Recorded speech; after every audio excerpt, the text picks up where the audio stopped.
s'attendaient à recevoir de quelque chose.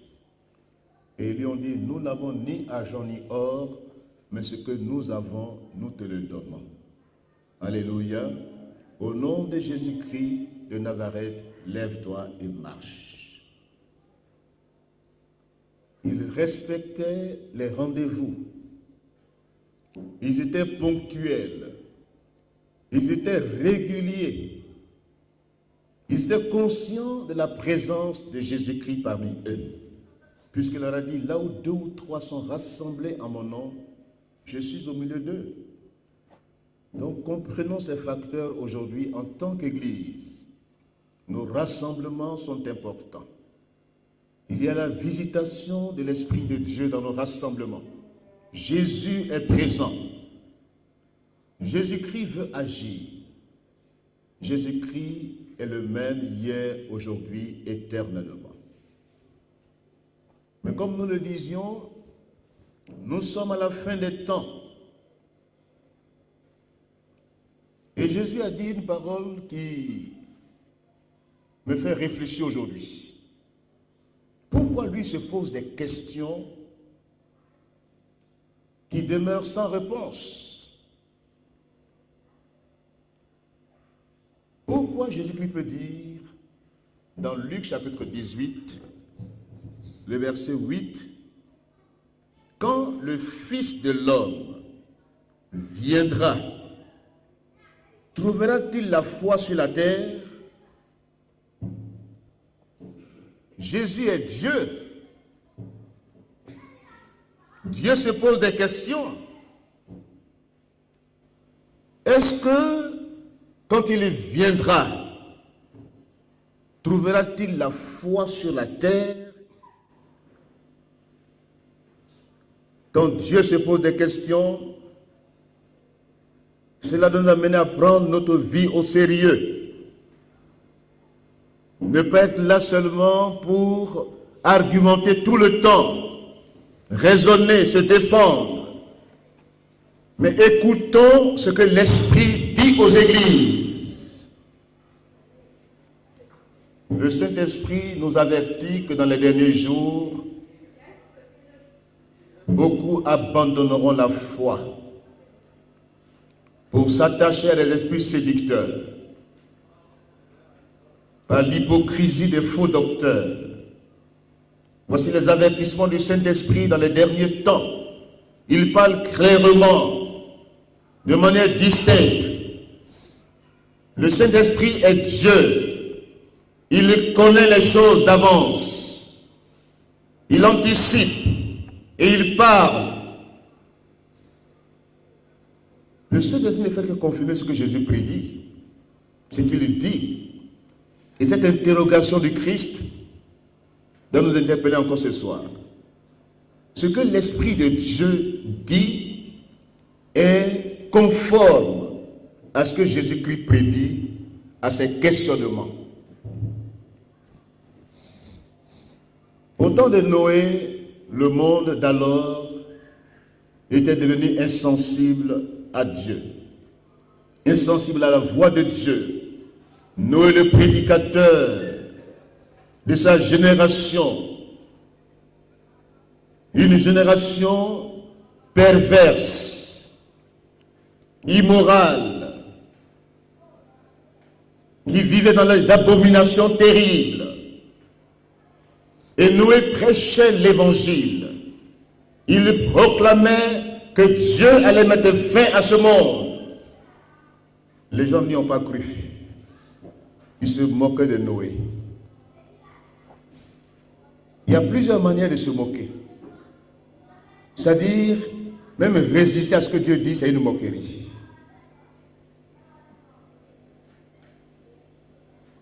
Ceux qui m'écoutent ce soir, ceux qui me prennent en marche et qui voudront m'écouter encore ce soir, pas ceux qui viennent dans le but d'argumenter, de raisonner, mais ceux qui prêteront attention à la parole de Dieu pour qu'elle trouve la bonne terre dans leur vie, pour qu'elle produise son fruit.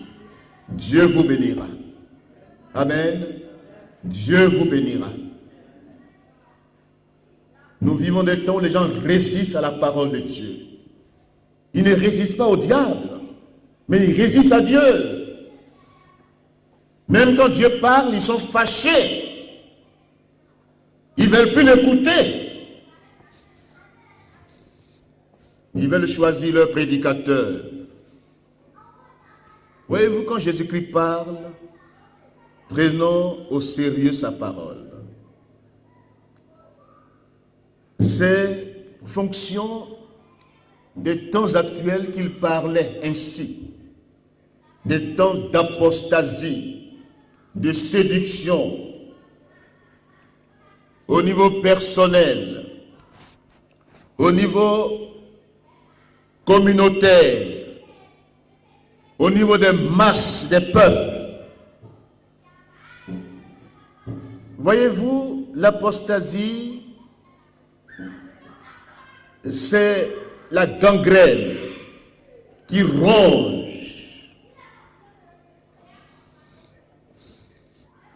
comme un habit qui atteint l'apostasie. Un habit qui se détériore, qui est vieillissant et qu'on recouvre avec un habit neuf. Dans nos maisons, souvent, il y a de l'apostasie qui atteint nos maisons. Il y a de la moisissure qui prend nos habits. C'est comme ça l'apostasie. C'est comme la moisissure. Elle prend, elle crée les fissures, elle détruit. Si on y veille, Jésus-Christ, quand il parlait ainsi, c'est en fonction des situations actuelles dont parle l'Esprit de Dieu. Christ s'interroge en face de toutes ces déviations doctrinales, en face de toutes ces doctrines étrangères, des doctrines de démons, qui de plus en plus sont inspirées par le diable. Le diable est croyant. Les gens pensent que Satan ne croit pas. Les démons croient que Dieu existe. Donc la foi n'est pas la croyance. Quand Jésus dit et qu'il se pose des questions, quand le Fils de l'homme viendra, trouvera-t-il la foi sur la terre? Il n'a pas dit trouvera-t-il la croyance sur la terre? Ou bien trouvera-t-il une société christianisée? C'est pas de ça qu'il parle. La foi sincère, cette foi obéissante à Dieu, cette foi qui craint Dieu, cette foi qui ne se conforme pas au siècle présent, cette foi qui se démarque, qui est anticonformiste. Ce n'est pas une foi mélangée. Ce n'est pas une foi hypocrite. Paul dit à Timothée, ta foi est sans hypocrisie. Alléluia. Une foi sans hypocrisie. Une foi sincère. Une foi sans mélange. Une foi sans dissimulation. Une foi authentique qui vient d'un cœur converti. D'un cœur qui garde la constance avec Dieu, dans sa communion avec Dieu, qui est ferme, qui est constant, qui persévère, une foi persévérante jusqu'au bout, c'est cette foi-là qui sauve. Celui qui persévérera jusqu'à la fin sera sauvé. Amen. Donc Jésus-Christ, il sait que beaucoup vont se relâcher. Beaucoup vont abandonner. Beaucoup vont avoir l'apparence de la piété. Ils auront les gestes. Ils seront habitués à Dieu. Ils ne le craindront plus. Ils parleront de la grâce de Dieu d'une manière, d'une grâce bon marché, du laisser aller. Voici le temps dans lequel nous sommes, mes frères et sœurs. Des temps dans lesquels beaucoup de prédicateurs, beaucoup de maîtres penseurs vont se lever parce que l'Église va les réclamer. L'Église voudra des prédicateurs qui les caressent, qui parlent dans leur sens. Quand tu vois quelqu'un aujourd'hui, tu dis tu es chrétien, il dit oui, je suis chrétien. Dans son attitude, dans son comportement, il n'y a rien qui veut dire qu'il est chrétien. Mais pour ne pas que tu lui prêches l'évangile, il dit je suis chrétien. De telle dénomination. Mais quand tu le vois parler avec les païens, quand tu le vois sortir des insanités de sa bouche, tu es surpris. Quel chrétien il est? Il est mélangé avec le monde. Il n'est pas le sel, il n'est ni la lumière du monde. Il est mélangé. Les mêmes péchés que le monde décrit sont aujourd'hui dans l'Église. Les mêmes péchés pour lesquels nous prêchons l'évangile. Pour dire repentez-vous, convertissez-vous, changez de vie. Les mêmes péchés sont même dans la vie des prédicateurs. Ils ne sont pas délivrés eux-mêmes, ils veulent délivrer les gens. Ils sont esclaves du péché et ils prétendent la liberté aux autres. C'est de ça que Jésus-Christ parle. Quand il viendra, trouver-t-il la foi sur la terre? Des semblants de prédicateurs. La connaissance va augmenter. Ils vont rechercher seulement la connaissance. Des parchemins. Ils vont se présenter avec leur tas de diplômes. Mais au fond, ils ne connaissent pas Dieu. Ils ne connaissent pas Dieu. Ils ont pris affaire de Dieu comme une affaire de business. Ça marche.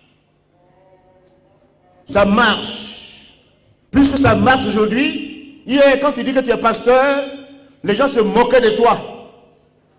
Ta famille même te rejette. Mais aujourd'hui, quand tu dis Dieu m'a appelé à le servir, on dit ah mon fils, Dieu te bénisse. Vraiment, tu as choisi un bon chemin. Tu es prêtre, tu es pasteur, on te célèbre, ton ordination est fêtée. Parce que notre enfant a réussi. Oh hier, quand nous déclarons l'appel, nos parents nous disaient tu as fait fausse route. Tu as fait fausse route. Même mes parents étaient pasteurs. Mes parents ont souffert. Donc quand j'ai déclaré ma vocation à mes parents, ils ont dit non, mon fils, il faut aller travailler. Sois un diacre pour que tu soutiennes l'église. Et beaucoup de pasteurs aujourd'hui veulent que les enfants, même s'ils veulent servir Dieu, ils ne veulent pas que ces enfants s'engagent. Ils préfèrent les gains. Et beaucoup sont perdus. Mais aujourd'hui, comme ça marche, on voit des personnes dans les belles voitures, circulant, ils ont les moyens. Oh, hier, ce n'était pas le cas. Ce n'était pas le cas, c'était la misère. Mais leur foi était sincère. Alléluia. Ils vivaient par la foi. Ils marchaient par la foi. Ils obéissaient à Dieu. Ils servaient Dieu. Même n'ayant rien, ils servent Dieu. Et ils sont contents de servir Dieu. Mais aujourd'hui, on donne l'indication de ton église par rapport à ta voiture. On dit il a réussi. Son église est en bonne santé. Parce qu'il a une belle voiture. Parce qu'il y a une apparence de piété. On ne cherche plus à voir si vraiment il a une bonne moralité. est-ce qu'il vit réellement en conformité avec l'évangile qu'il prêche? On ne demande plus ça. On dit, oh, son église est en bonne santé. Vraiment, ça marche chez lui. C'est un leader. Parce qu'apparemment, il a tout le matériel avec lui. Mais Jésus dit, tu es aveugle et nu. Puisque tu mets de côté l'essentiel. Tu penses que la foi en Christ, c'est le matériel. C'est le superficiel. C'est des choses passagères. Tu les mets en avant. Même le monde n'en a plus que nous.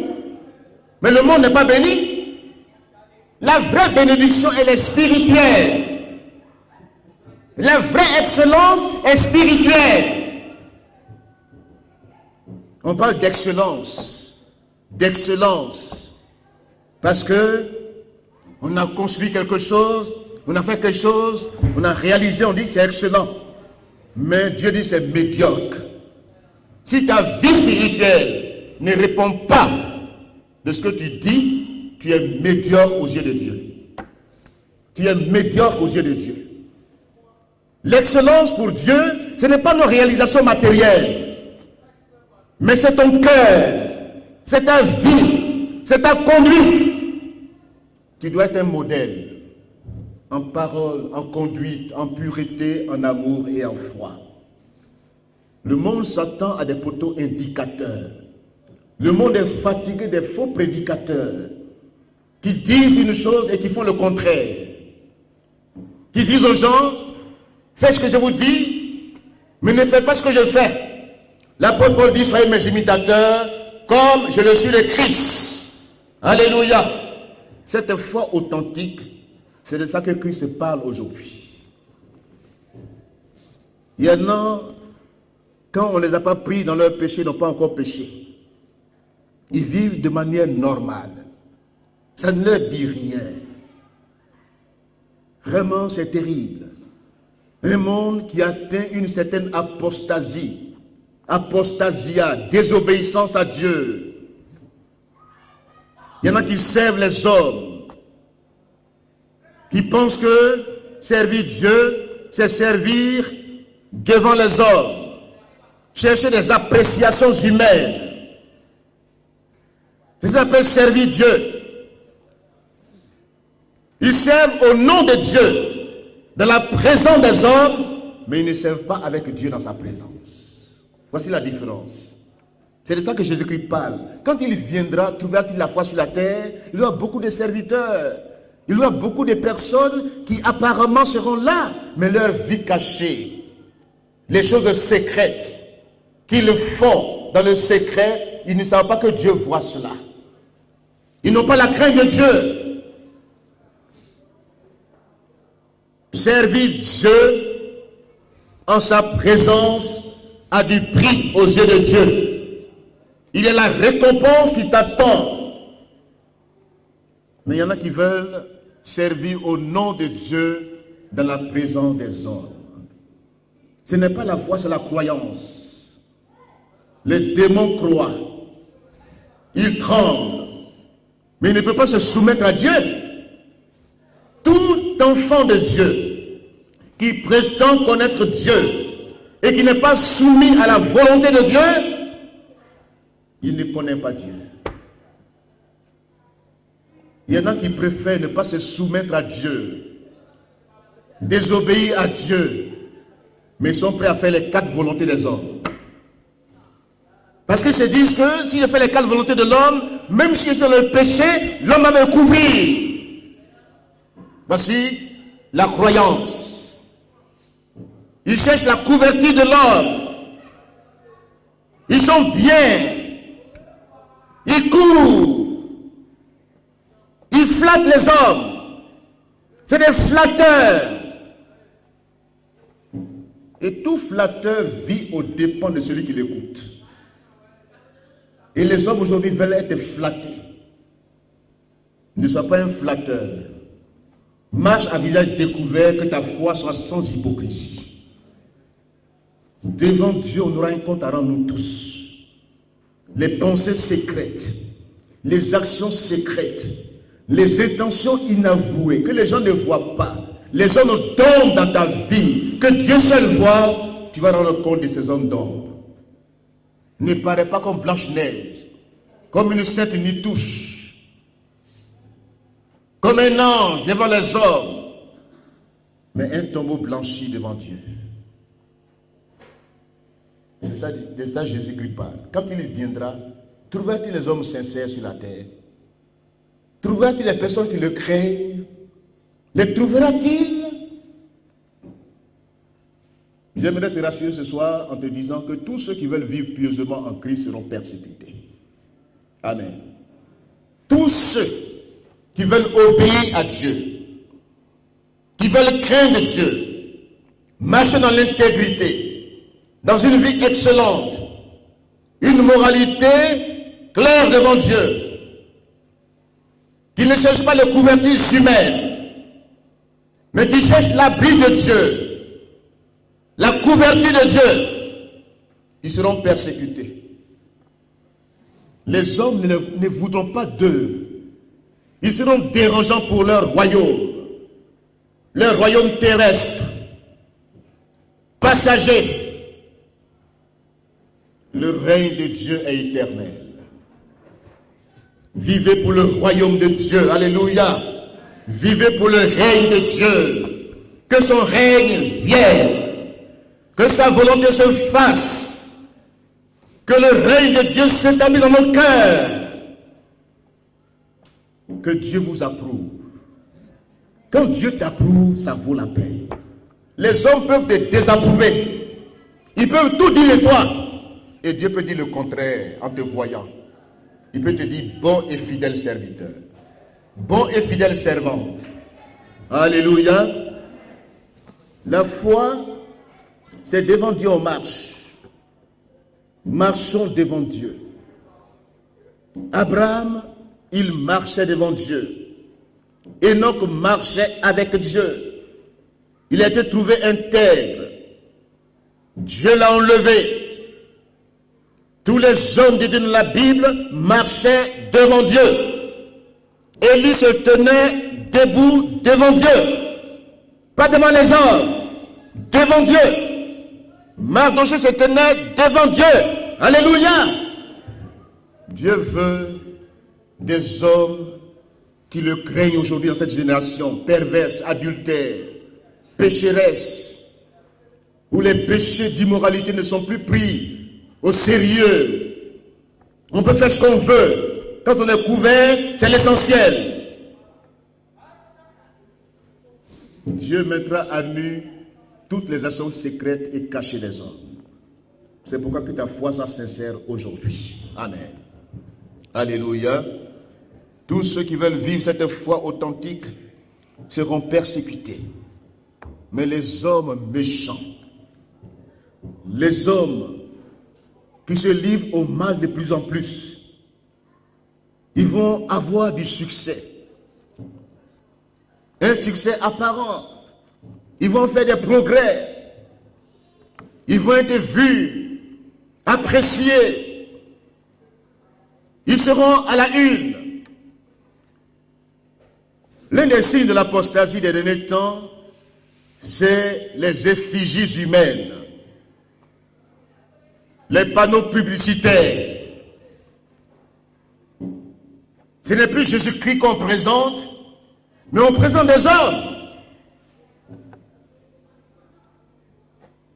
Vous ne me verrez jamais une pancarte dans la rue et puis on dit voici docteur Touabel qui est là. Vous avez vu ça une fois ici à Abidjan?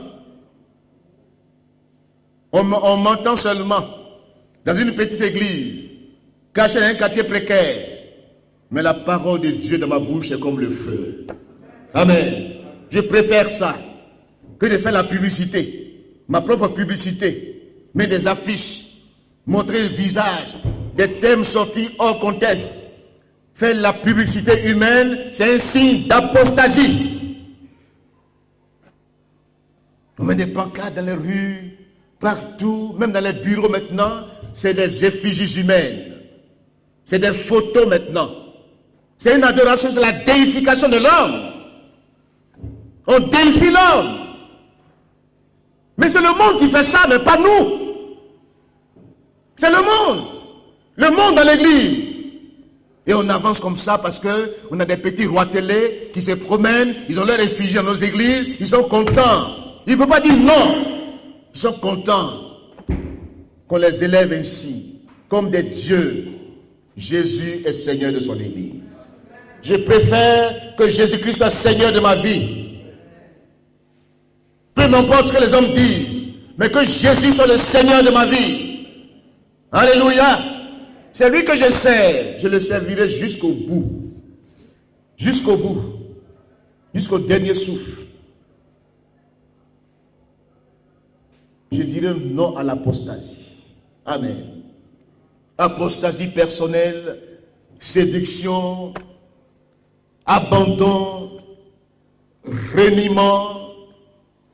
L'apôtre Paul dit à Timothée, quand les temps seront comme ça, même si tu vis pieusement, que tu es persécuté et que les hommes méchants prospèrent, demeure dans les choses que tu as apprises et reconnues certaines. Demeure dans la saine doctrine. Ne t'en écarte pas. Nous serons jugés plus sévèrement, nous les enseignants. Nous serons jugés plus sévèrement. Parce que nous devons communiquer la vie au peuple. Et c'est nous qui racontons autre chose. Ce que j'en veux entendre. Ce soir, tu m'écoutes, mais je dirai ce que tu ne veux pas entendre, ce que je dirai ce soir. Parce que tu veux entendre. Que Dieu nous aide. Il y en a qui veulent seulement qu'on les caresse. Ils veulent entendre des bonnes paroles. Mais Dieu est Dieu. Amen. Alléluia. Donc nous vivons des temps terribles, des temps d'apostasie, des temps, quand nous lisons 2 Timothée chapitre 4, nous lisons ensemble 2 Timothée chapitre 4, après Luc 18 verset 8, lisons 2 Timothée 4. Je t'en conjure, devant Dieu et devant Jésus-Christ, qui doit juger les vivants et les morts, et au nom de son apparition et de son royaume, prêche la parole. Alléluia. Prêche la parole. Insiste. En toute occasion favorable ou non. Que l'occasion soit favorable ou non, insiste. Insiste. Reprend. Censure, exhorte.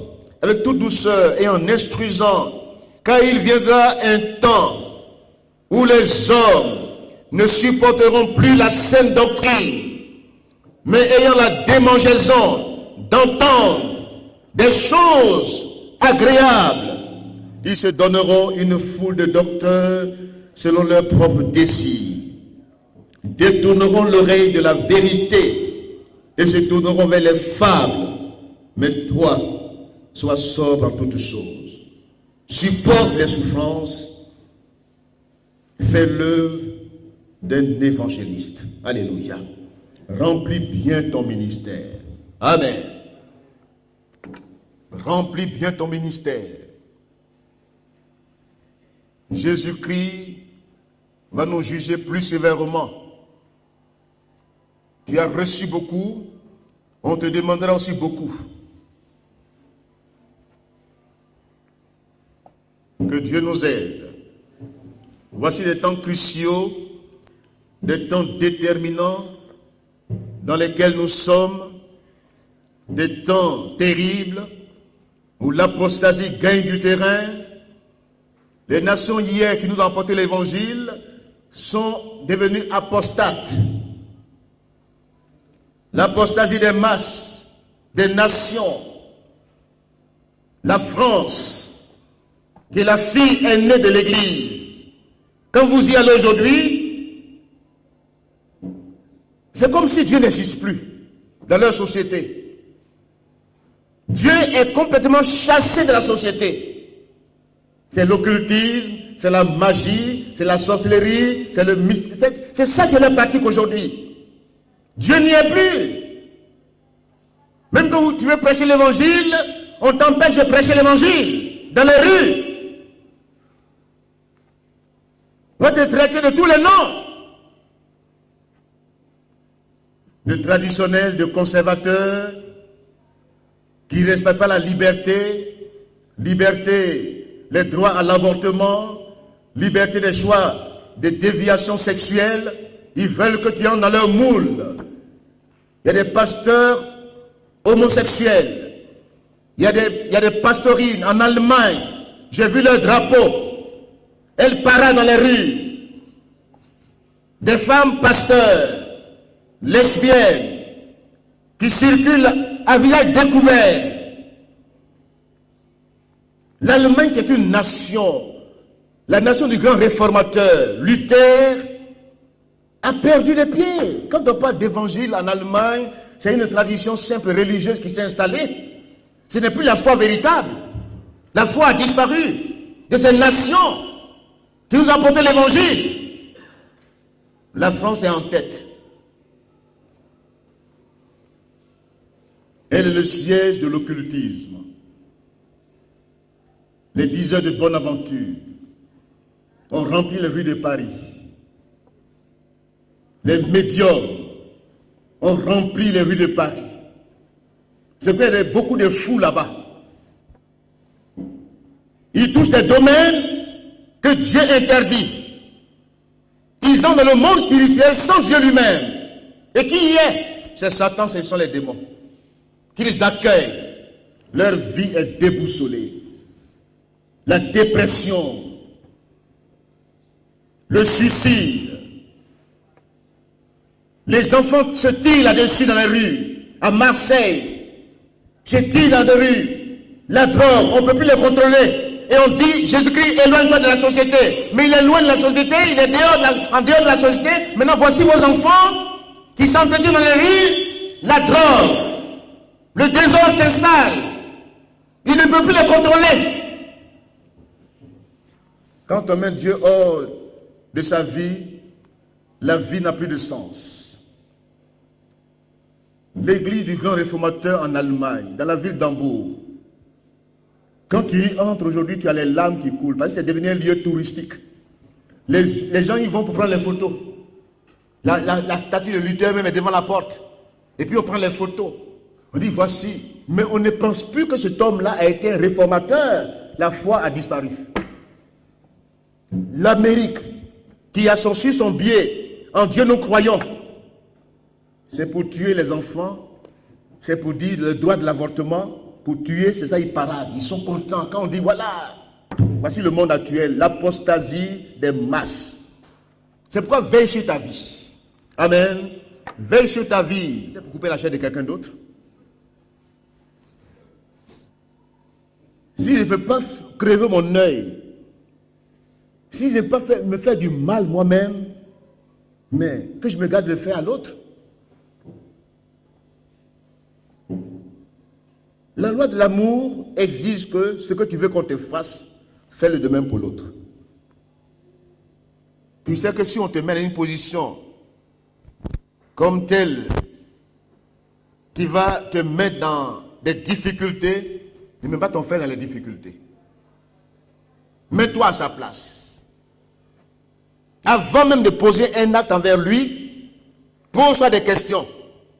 Est-ce que si on me fait ça, je serai content? Je serai à l'aise? Sinon, je ne le fais pas aussi pour l'autre. Si j'aime les bonnes choses, que je fasse de bonnes choses à mon frère et à ma soeur. Amen. Mais que je ne sois pas quelqu'un qui est marqué par le fer rouge, qui n'a plus le sens moral, éthique, qui n'a plus pitié des autres, qui est endurci, qui est devenu apostat. Absence d'empathie, absence même de compassion, de miséricorde. On agit au gré des humeurs. Voici l'apostasie. Ce qu'on ne peut pas te faire, ne le fais pas à l'autre. Amen. Il a sa famille, il a ses enfants. Il a besoin d'être honoré aussi. Mais pourquoi toi tu le déshonores? Pourquoi tu le méprises? Est-ce qu'on peut te mépriser comme ça te fait du bien? On peut te mettre en spectacle comme ça te fait du bien? Oui, ça te dit rien. Ça te dit rien. Mais tu auras Dieu en face de toi. Amen. Puisque tu es devenu plus fort que tout le monde, tu auras Dieu en face de toi. Que Dieu nous aide. Vous êtes encore là ce soir? Voilà, répondez-moi bien que Dieu nous aide. C'est maintenant même que j'ai prêché la parole de Dieu. Oui, oui. C'est maintenant. C'est maintenant. Parce que la parole de Dieu dans ma bouche ne sera pas liée. Elle ne sera pas liée. L'Église doit demeurer la colonne et l'appui de la vérité. Regardez David. Il allait se réfugier où? Chez Samuel. Dans une assemblée prophétique. Alléluia. C'est voici l'image de l'Église. C'est un lieu de refuge. C'est un lieu de protection. C'est une assemblée prophétique. Alléluia. Mais l'Église ne doit pas devenir un lieu dangereux. Dans ces temps de la fin, on a tendance à ce que l'Église... C'est-à-dire, l'impression qu'on a, c'est que l'Église est devenue un lieu dangereux. L'apôtre Paul, dans Actes chapitre 23, on lui tendait des pièges. Les gens me gênaient, ils faisaient des incantations pour tuer Paul. Ils ont fait des imprécations pour tuer Paul. Et ce sont les religieux. Ce ne sont même pas des païens. Et c'est un païen qui a sauvé la vie de Paul. Dans le Sanhédrin juif, il y avait 4 partis. 4 partis politico-religieux. Les pharisiens, hypocrites, les sadducéens, étrangers aux alliances de Dieu, les hérodiens, des politiques infiltrés et les zélotes.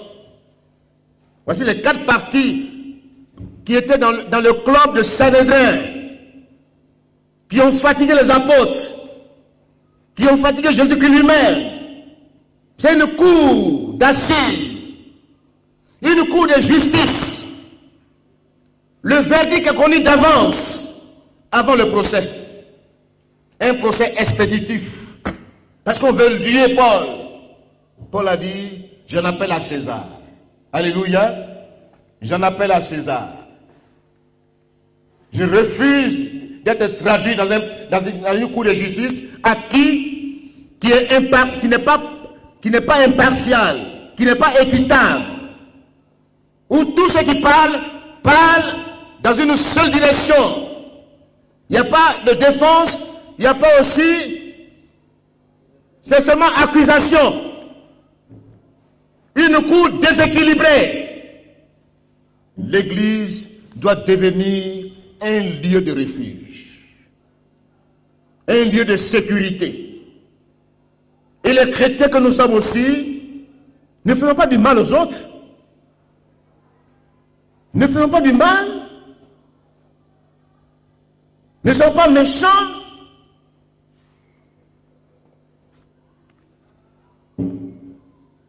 Paul était en danger de mort. On l'a traité de peste internationale. Il doit être ôté de la terre. Mais Paul est allé jusqu'au bout de son ministère. Alléluia. Alléluia. Il a été jusqu'au bout de son ministère. Il a achevé la course. Il pouvait dire, j'ai achevé la course. Désormais, la couronne de gloire m'est réservée. Alléluia. Voici un homme de Dieu. Il n'y a pas de tâche dans sa vie. Il n'y a pas de tâche dans sa vie. Il est honnête. Et aujourd'hui, Dieu veut des gens qui sans fraude. Amen. Alléluia. L'apostasie entraîne à la séduction. La séduction est l'implication de l'apostasie. Les deux sont liés. Dans le même texte, Jésus-Christ parle de séduction et d'apostasie. Le Saint-Esprit parle d'apostasie et de séduction. L'apôtre Paul parle d'apostasie et de séduction. Il y a un lien.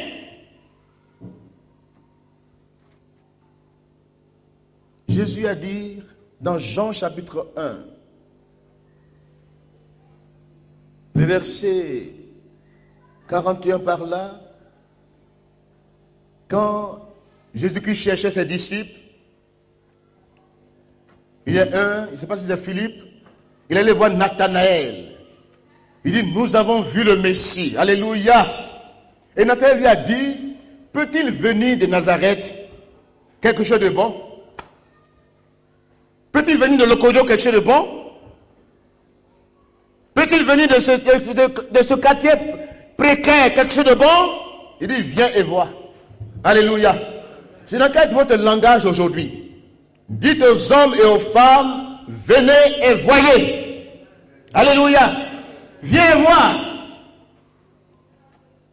Et quand Nathanaël s'est déplacé et qu'il est venu vers Jésus, Jésus en le voyant dit, voici un homme en qui il n'y a pas de fraude, en qui il n'y a pas de mensonge, en qui il n'y a pas de dissimulation, en qui il n'y a pas d'hypocrisie, de fourberie, de traîtrise, de tromperie. Voici un homme. Dieu cher de Nathanaël aujourd'hui. Amen. Dieu cher de Nathanaël aujourd'hui qui ne trompe pas leur prochain, qui ne vivent pas, qui ne planifient pas des mauvais coups, des comploteurs, des intrigants. Voici la séduction. Des rapporteurs,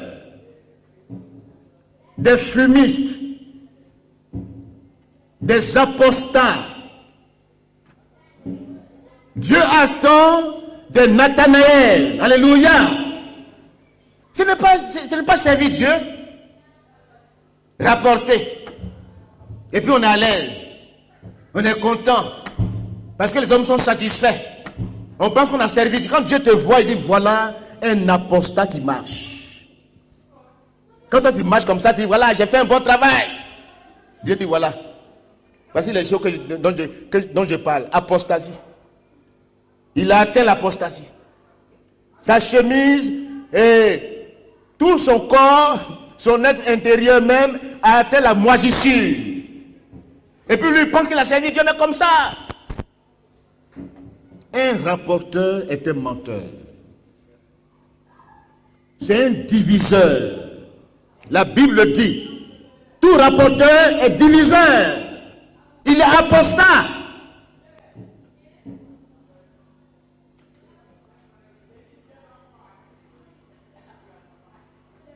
La séduction des derniers temps, séduire, c'est quoi? C'est corrompre. C'est acheter. L'achat de conscience. Il y en a, on achète leur conscience. Séduire, c'est débaucher, déshonorer. C'est amener quelqu'un à sortir du droit chemin. C'est abuser, entraîner,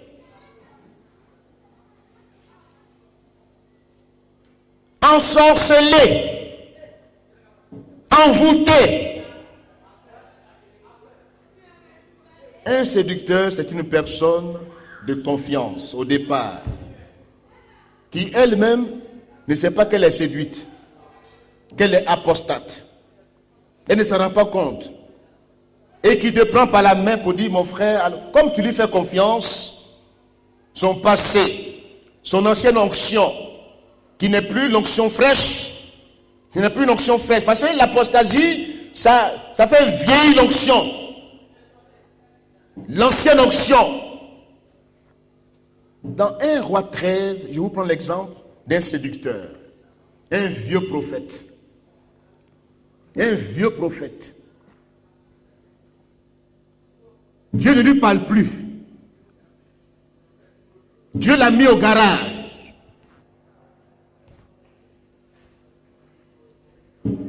Vieux pas dans le sens de l'âge, mais vieux dans le sens de manque de fraîcheur spirituelle. Il est apostat. Et le jeune prophète, Dieu lui a dit, dans le lieu où tu vas là, ne mange rien. Reste comme ça. Ne goûte à rien. Quand le jeune homme est venu, Dieu l'a utilisé puissamment. Le roi qui a voulu se lever, son bras est devenu sec. Il a prié pour lui. Il a prophétisé. Et les fils du vieux prophète ont vu ce jeune prophète. Ils sont allés rapporter pour dire, ah, l'homme là, si tu ne l'arrêtes pas, c'est que ton ministère est foutu. Oh, il était déjà foutu, hein. Il était déjà au garage. Mais la jalousie l'a pris. Il y a des prophéties de jalousie. Il y a des paroles qui viennent d'un cœur haineux, d'un cœur jaloux, qui voit une menace. Il est allé lire au jeune prophète, Dieu m'a aussi dit, mange et bois. Ah, mais Dieu ne m'a pas dit de manger. Voyez-vous, quand Dieu vous parle, restez constant dans ce que Dieu vous a dit. Ne changez pas. Ne soyez pas influencé par quelqu'un. Fut-il dans une onction dépassée. Ne vous laissez pas influencer. Il s'est laissé influencer, intimider. La prophétie qui intimide les gens, qui les influence, ne vient pas de Dieu. Dieu m'a dit, mange et bois. Dieu m'a dit, jeûne et prie, sinon tu vas mourir. Dieu m'a dit. La prophétie vient pour t'exhorter, pour te consoler, pour t'édifier. Elle n'est pas directive. Elle ne t'oriente pas dans une direction contraire. Dieu lui a parlé. Il a entendu la voix de Dieu. Mais une pensée contraire est venue. Une voix contraire est venue. Si vous suivez la voix des hommes, sans conviction, quand vous avez des problèmes, c'est les mêmes qui vont dire, voilà, l'homme là, le voici. Voici. Même celui qui t'a eu, qui t'a fait du mal là, tu l'as écouté, le séducteur, tu l'as écouté, mais quand il te voit maintenant, il dit voilà, ils n'ont pas dit qu'ils peuvent. Quand il passe maintenant, il fait semblant, mais il se moque de toi. Il parle aux autres, il dit, mais lui-même s'il était ça, mais s'il avait fait ça. Hein? S'il avait fait ça. Pourquoi même il a fait ça même? Voici les gens qui parlent. Pourquoi même il a fait ça même? Voyez-vous, nous vivons dans une société, dans une église, ou dans un lieu où il n'y a plus d'amour. On est en compétition. C'est une concurrence qui s'installe. À tel point que si on te dégage, on prend la place. C'est tout ce qui anime les gens. Non, s'il y a des problèmes, ils sont contents. Ils se réjouissent en secret. Quand tu souffres, ils ricanent. Quand ils font du mal, ils sont satisfaits. Quand tu gémis, ils se réjouissent. Le jeune homme qui a écouté ce vieux prophète sur la route, le lion l'a tué. Et puis qu'est-ce qu'il dit? Aucune compassion. Aucune compassion. Il dit voilà, c'est les gens qui se croient prophètes. Nous, on est là il y a longtemps. Et toi, tu dis que tu viens hier, là, c'est toi qui vas nous dépasser. Il y a longtemps que tu nous as trouvés ici. Tu ne peux pas nous dépasser. Quand j'étais encore jeune, dans la foi et dans le ministère, avec mon zèle, on dit, oh, il faut faire attention. Faire attention. Tu nous as trouvés ici, des grumiers spirituels, garés à des lieux dangereux. Beaucoup de ministères sont devenus des grumiers. Ils gardent avec le gros bois. Et quand tu veux le dépasser, c'est lui qui crée des dégâts. Les accidents sur les routes là, c'est les grumiers qui ont garé la nuit. Ils ne peuvent plus avancer. Ils n'ont rien indiqué. Et les voitures qui viennent en force entrent en eux et puis ça fait des dégâts. Il y a des ministères grumiers. Il y a des vies grumiers spirituels. Titrologues. Titres gonflants, ronflants. Ils sont dans l'église. Ils veulent détruire les autres. Et c'est leur travail. Méfie-toi des grumiers. Dis Amen. Méfie-toi. Fais attention. Veille. Les séducteurs sont à ta porte. Voyez-vous, un chrétien immature est facilement emballable par les séducteurs. Il profite de sa naïveté, de son immaturité, et il le gagne en le prenant par la main comme conducteur spirituel. Il l'amène dans le décor, de la destruction. Et puis ils sont contents. Ils sont contents. Dit voici l'homme à qui Dieu l'a averti, il n'a pas voulu écouter. Dieu lui a dit ne va pas là-bas. Ne fais pas ça. Ne prends pas ça. Maintenant, ils vont te rappeler maintenant des choses passées. C'est comme si maintenant, il y a des prophètes qui sont des prophètes. Quand une situation se passe là, qu'ils deviennent prophètes. Quand les faits sont déjà là, c'est là qu'ils deviennent prophètes. Ils n'ont pas prophétisé avant, hein. Mais c'est quand maintenant tu es dans les problèmes qu'il dit Dieu m'avait dit ça. Oh. Vraiment, je te dis, mon frère, ne fais pas ça, je t'avais dit ça déjà. Dieu m'a parlé la nuit quand je dormais, même Dieu m'avait parlé. Mais je ne sais pas comment te dire. Vraiment, mon frère, ma soeur, je ne sais pas, vraiment, je pleure maintenant. C'est un menteur. C'est un menteur. C'est un séducteur.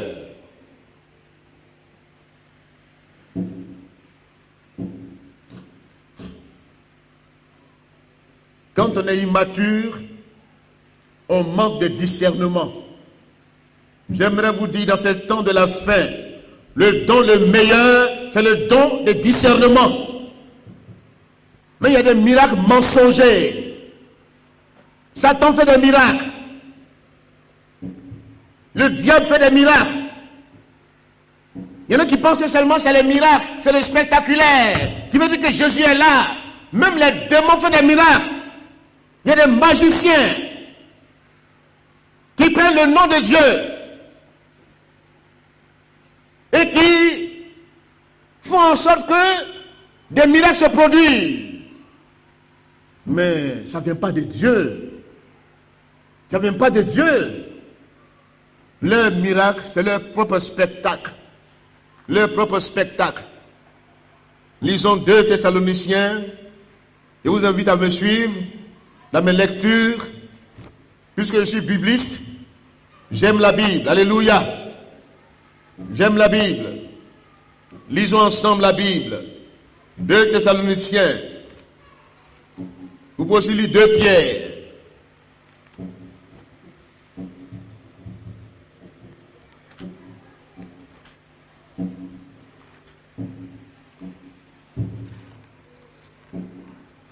Nous lisons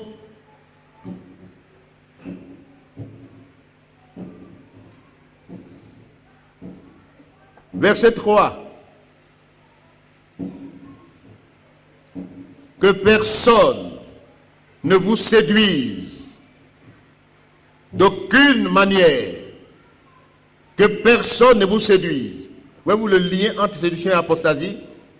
Car il faut que l'apostasie soit arrivée auparavant et qu'on ait vu paraître l'homme du péché, le fils de la perdition, l'adversaire qui s'élève au-dessus de tout ce qu'on appelle Dieu ou de ce qu'on adore, jusqu'à s'asseoir dans le temple de Dieu, se proclamant lui-même Dieu.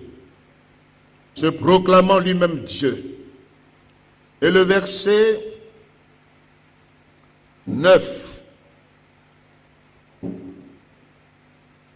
L'apparition de cet impie se fera par la puissance de Satan, avec toutes sortes de miracles, de signes et de prodiges mensongers. Amen. Miracles, prodiges, mensongers, dans le but de séduire, dans le but de manipuler, dans le but d'entraîner, dans le but d'envoûter, d'ensorceler. Paul dit aux Galates, mais qui vous a ensorcelé? Vous, aux yeux duquel Jésus-Christ a été peint comme crucifié. Si c'est un autre évangile que vous recevez, mais cet évangile ne vient pas de Jésus-Christ. Même si un ange descend du ciel et vous apporte une autre prédication, cette prédication ne vient pas de Dieu. Aujourd'hui, il y a beaucoup de prédicateurs qui se promènent dans les rues, partout. Ils ont leur messie. Ils ont leur petit Dieu qui le prêche. Quand ils vont parler, s'ils n'ont pas dit son nom, ils ne sont pas contents.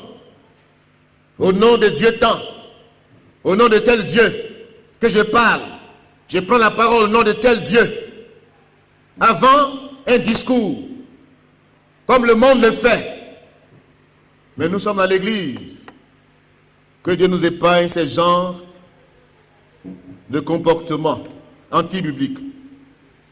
L'église doit vivre de manière à ce que Jésus-Christ soit glorifié. Amen. Les séducteurs, ils se lèvent dans la vie de ceux qui n'ont pas ouvert leur cœur. Quand ils prêchent la parole de Dieu, eux, ils attendaient des choses agréables. C'est ce qu'ils attendent. Donc si un séducteur vient pour leur faire miroiter des choses qui n'existent pas, ils vont croire à ça. Et ce que le pasteur leur dit, pour dire faites attention, ne vous laissez pas séduire. Quand on prêche comme ça, beaucoup ferment les oreilles. Beaucoup de ceux qui m'entendent ce soir, beaucoup sont fâchés. Ils me regardent à distance. Ils sont en colère. Ils ne veulent pas la parole de Dieu, la vérité de la parole de Dieu. Ils veulent des bénis, oui, oui, ou bien des gens qui sont là pour les caresser, qui vont faire leur cas de volonté. Mais Dieu cherche des Nathanaël. Alléluia. Des Nathanaël. Ce soir, tu vas prier pour dire, Seigneur, que l'esprit de mensonge me quitte. Au nom de Jésus-Christ. Que l'esprit de mensonge me quitte. Que l'esprit de fausseté, faux et usage de faux. Que l'esprit de fourberie me quitte. Que l'esprit de duplicité, de double, esprit sournois, artificieux me quitte au nom de Jésus-Christ. Que l'esprit de mensonge me quitte. Dis Amen. Le levain de la malice, de la ruse, de la méchanceté, c'est le levain du mensonge. Le père du mensonge, c'est Satan. Il est l'accusateur des frères.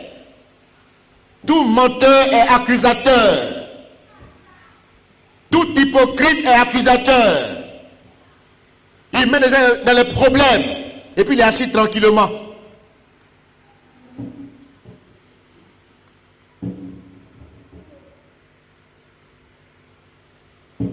Le mensonge s'incarne, voyez-vous, le mensonge, c'est la séduction, c'est l'hypocrisie. Ces trois mots vont ensemble. Mensonge, séduction, hypocrisie. Parce que quand on est hypocrite, le vrai visage est caché. Les intentions vraies sont cachées. Même quand on parle, nos paroles sont mielleuses. Une parole doucereuse. Mais au fond, c'est la guerre. Au fond, c'est des vilains sentiments. L'hypocrite, il fait semblant. C'est un semblant de vie. Puisqu'il est menteur, il cache ses vraies intentions. Et il t'attend. Il t'attend dans un piège. Un piège dans lequel il veut que tu tombes. Et quand tu tombes dans son piège, main qui brandit.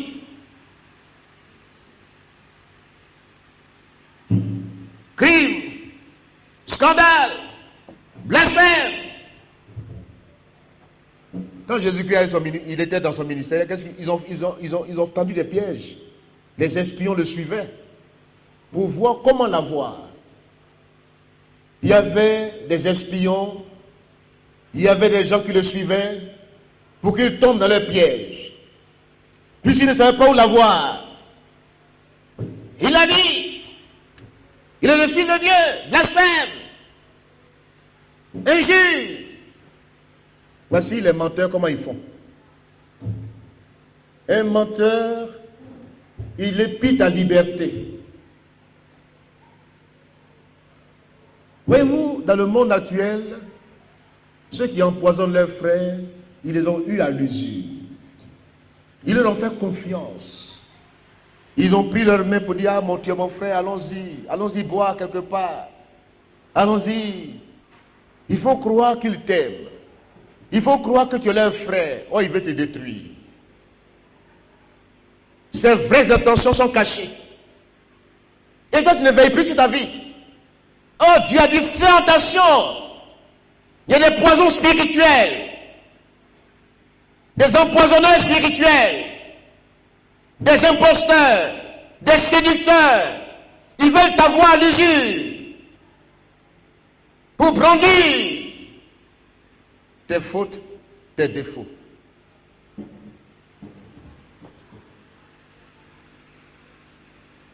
Et souvent, c'est des choses banales qu'ils brandissent. C'est ce qu'ils amplifient. Quand quelqu'un te prête des intentions que tu n'as pas, et qu'il saisit une parole, et qu'il fait de ça une preuve virtuelle, qu'il amplifie dans le but de te salir, c'est un menteur. Tu m'entends bien ce soir? C'est un menteur. Quand quelqu'un fait sortir tes propos de leur contexte et fait de ça un prétexte pour nuire à ta réputation, c'est un menteur. Il joue le jeu du diable, accusateur des frères.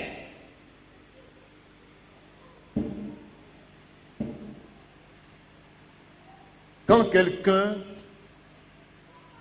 ne joue pas franc jeu avec toi, il est ingrat, il est méchant, et il est là pour tomber sur l'occasion des crimes par préméditation. Crime par préméditation. Il t'a calculé depuis longtemps. Il veut t'avoir. Parce que tu es menaçant. Comment faire pour nuire à ta réputation? Il a posté ses agents, ses espions sur ton chemin. C'est comme ça le monde fait pour détruire les potentiels leaders. Et si l'Église devient ainsi, c'est une Église apostate. Amen. Amen. Amen. Alléluia. Amen. Si l'on parle derrière vous, sans votre présence, si l'on raconte des choses graves à votre sujet, en votre absence, d'abord, la personne a peur de vous. Et la personne, tout ce qu'elle dit, son information n'est pas complète. Parce que si je parle derrière toi, ce que je dis n'est pas complet. Je suis un menteur. Même si je dis, je suis là, mais tu es un menteur. Parlez derrière un frère, derrière une soeur, raconter des choses en son absence, c'est du mensonge. C'est la calomnie. Ce sont les critiques qui détruisent la vie des autres. Ce n'est pas chrétien. Que Dieu nous aide. Ne sortez pas les propos de quelqu'un de leur contexte. Même si la personne est vivante et qu'elle est là, n'amplifiez pas ses propos. N'extrapolez pas, ne les commentez pas de son vivant. Ce n'est pas comme la Bible qu'on interprète. Amen. Ce n'est pas la Bible. Les propos de quelqu'un, ne les sortez pas de son contexte. Et ne faites pas de ça un prétexte d'accusation pour vous faire sortir d'affaires en dénigrant l'autre. Ce travail-là, c'est un travail irresponsable.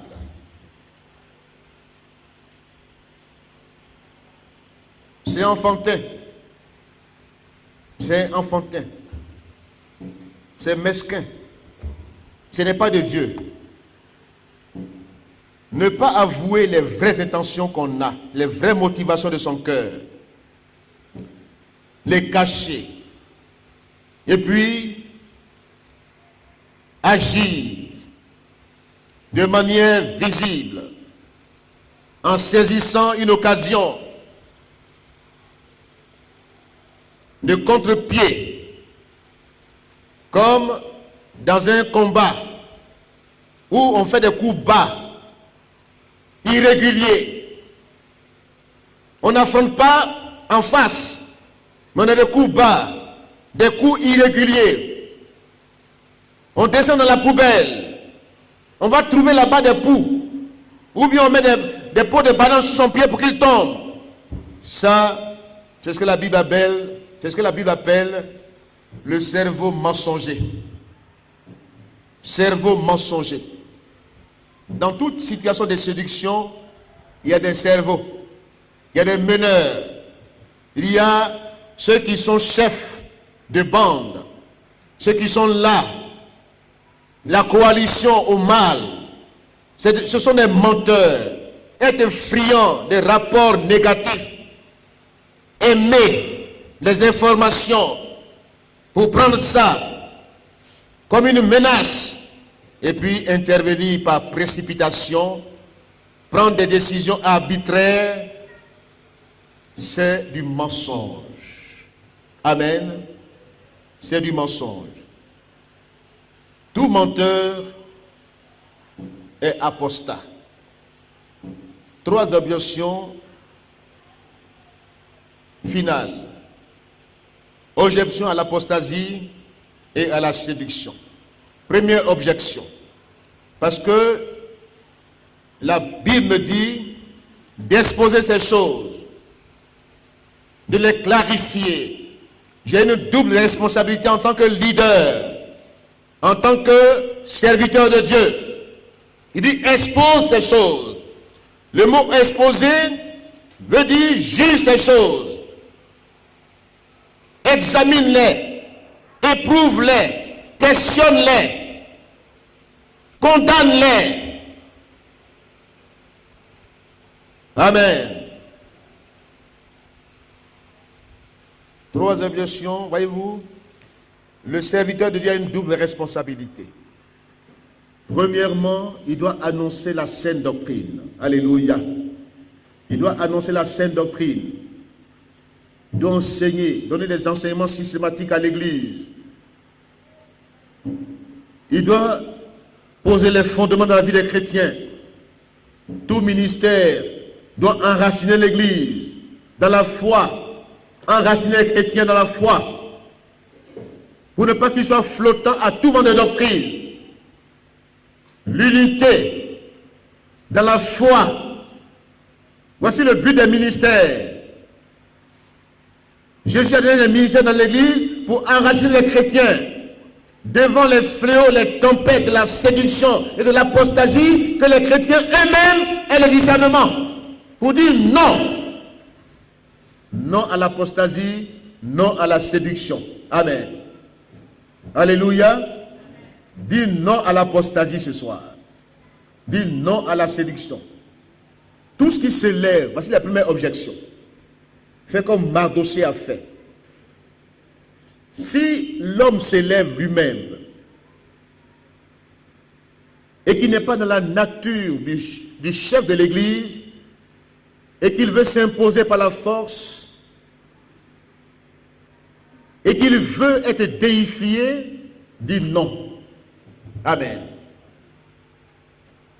Dites non. L'homme tiré de la terre ne doit pas inspirer toujours l'effroi. Nous sommes tous mortels. Nous sommes de passage.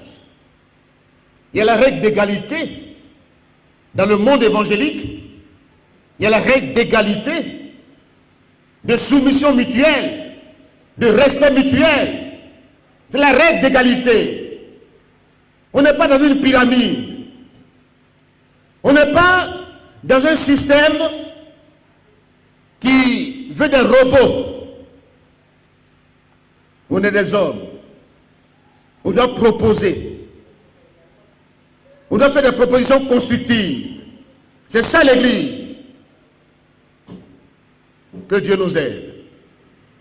Que Dieu nous aide. Deuxième objection, c'est qu'on ne doit pas diriger ta conscience. Dis Amen. On ne doit pas diriger ta conscience. Tu es un être humain réfléchi. Tout prédicateur, soit-il, qui veut diriger la conscience, dit non.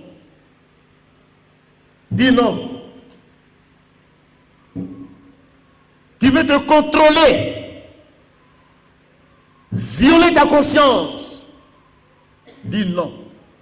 Le Saint-Esprit même respecte ta liberté. Amen.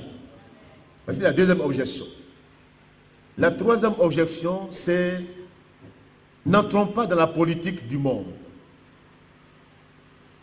Ne prenons pas des méthodes que le monde utilise dans l'Église. Ne nous conformons pas au siècle présent. Que nos vies soient consacrées au Seigneur. Dans les temps dans lesquels nous sommes, nous aurons tous à rendre compte devant Dieu. Plaisons à Dieu. Servons Dieu. Dans la liberté. Nous avons des dons différents, des ministères différents. Et chacun a sa place dans l'Église. L'Église est le corps de Christ. Jésus-Christ est le chef de son Église. Que Jésus règne dans nos cœurs. Voici les trois objections sur lesquelles j'aimerais terminer ce soir pour dire nous devons dénoncer la fausseté. Voici le deuxième rôle du serviteur de Dieu. Dénonce la fausseté. Expose ces choses. Dénonce les faux prophètes. Dénonce les faux apôtres. Dénonce la fausseté. Dis non à la fausseté. Et Dieu sera avec toi. Que le Seigneur bénisse sa parole. Amen.